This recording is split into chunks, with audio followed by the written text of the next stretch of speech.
अच्छा, सिद्दीकी भाई का सवाल ये है कि किसी गैर मुस्लिम को समझाने के लिए फ़कत इनके मुंह से ये निकल गया, उसने पूछा ये नियाज क्या होती है, तो उन्होंने कहा जैसे तुम्हारे में प्रसाद होता है वैसे हमारे में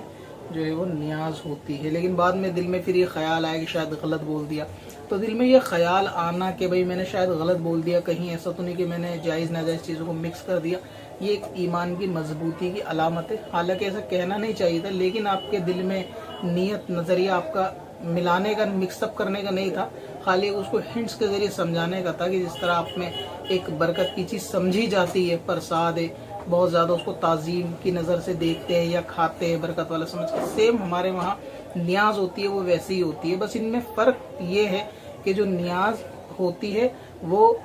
यानी जो प्रसाद होता है वो गैरुल्लाह के नाम का होता है, एक तरीके से उसको माबूद समझकर उसके आगे पेश किया गया प्रसाद होता है। और जो नियाज होती है वो जिस बुजुर्ग की होती है उसको माबूद समझकर उसके आगे पेश नहीं की जाती। ये मेजर फ़र्क है नियाज में और प्रसाद में। बाकी नियाज इसाले सवाब है, आपने समझाने के लिए किया तो खैर कोई कुफ्र वाली इसमें बात नहीं है, आपके दिल में इस चीज़ का एहसास भी है, लेकिन सिर्फ उसको हिंट्स ताकि वो समझ जाए, इसाले सवाब वगैरह इतनी सारी चीज़ें वो नहीं समझ पाता, इसलिए आपने कहा कि सिर्फ समझाने के लिए बोला। तो कुफ्र बहरहाल नहीं है, लेकिन इस चीज़ का ख्याल रखना चाहिए किसी को समझाते हुए कि नियाज और प्रसाद में इस चीज़ का मेजर डिफरेंट ज़रूर बयान करें कि वो एक तरीके से खुदा यानी माबूद समझकर पेश की गई मिठाई है, और जो इसाले सवाब माबूद समझकर नहीं बल्कि बंदे को तोहफे के तौर में समझकर पेश की गई मिठाई है। इस तरह से आप आइंदा जो है वो समझा दे तो ये दोनों आसान हो जाएगा। और ये बड़ा डिफरेंट भी है शिर्क के अंदर और जो है इसाले सवाब के अंदर। बाज़ लोग वहाबिया किस्म के ऐसी सोच रखने वाले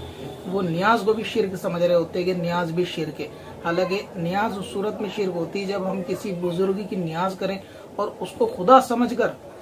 उनके आगे साले सवाब में हम पेश करें कि भाई ये गौसे पाक की नियाज है, लिहाजा गौसे पाक खुदा है माज़अल्लाह, तो ये तो किसी का नज़रिया होता ही नहीं है। तो इसलिए प्रसाद में नियाज में ये बुनियादी फ़र्क है, जो सबसे बड़ा डिफरेंस है वो यही है कि वो गैरुल्लाह को माबूद समझकर पेश की गई होती है और नियाज गैरुल्लाह को माबूद समझकर पेश नहीं की गई होती। अब अपनी वेबसाइट ब्लॉग के लिए होस्टिंग खरीदें qadrihosting.com से